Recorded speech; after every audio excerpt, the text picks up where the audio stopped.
તો બનાસકાંઠામાં વહેલી સવારથી ધોધમાર વરસાદની સંભાવના જે મળી રહી છે તે અનુસાર દાંતા પંથકમાં અનરાધાર વરસાદ પડ્યો છે। વરસાદને પગલે સિવિલ હોસ્પિટલમાં પાણી ફરી વળ્યા છે। નીચાણવાળા અનેક વિસ્તારો જળમગ્ન બની ગયા છે। તો આ દાંતાથી સમાચાર મળી રહ્યા છે। ખાસ તો સંપૂર્ણ બનાસકાંઠામાં વહેલી સવારથી ધોધમાર વરસાદ છે। દાંતા પંથકમાં તો અનરાધાર વરસાદ પડી રહ્યો છે।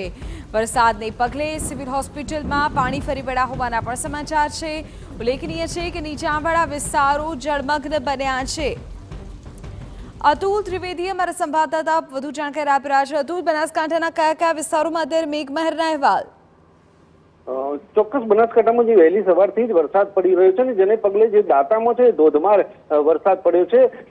લગભગ 1 કલાકમાં 1.5 ઇંચ જેટલો વરસાદ દાંતામાં પડી ગયો છે, જેને પગલે દાંતાની જે સિવિલ છે તેમાં પણ પાણી ઘૂસી ગયા છે। બજારોની દુકાનોમાં પણ પાણી ઘૂસી ગયા છે અને અનેક રસ્તા ઉપર પાણી વહેતા થયા છે।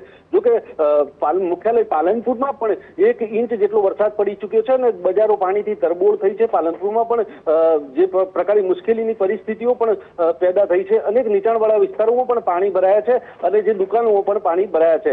ત્યારે જે ડીસા, ધાનેરા, વડગામ સહિતના પંથકોમાં પણ વહેલી સવારથી જ વરસાદ પડી રહ્યો છે અને જે બનાસકાંઠામાં હવામાન વિભાગની ઓરેન્જ એલર્ટની આગાહી છે ને તેને પગલે પણ હજુ વરસાદ પડી શકે તેવી શક્યતાઓ પણ છે। જોકે અત્યારે તો આ વરસાદથી અનેક જગ્યાએ મુશ્કેલીઓ પણ ઊભી થઈ છે ક્યાંક ને ક્યાંક, અને જે પ્રકારે હજુ પણ ભારે વરસાદ પડી શકે છે ત્યારે ક્યાંક ને ક્યાંક હજુ પણ વધુ મુશ્કેલીઓ સર્જાય છે તેવી પરિસ્થિતિ છે। બિલકુલ અતુલ, દ્રશ્યમાં પણ દેખાઈ રહ્યું છે હોસ્પિટલ હોય કે નીચાણવાળા વિસ્તારોમાં અત્યારે જ પાણી ભરાઈ ગયા છે। હજુ પણ ઓરેન્જ એલર્ટ છે એટલે આગામી સમયમાં ભારે વરસાદની સંભાવના છે।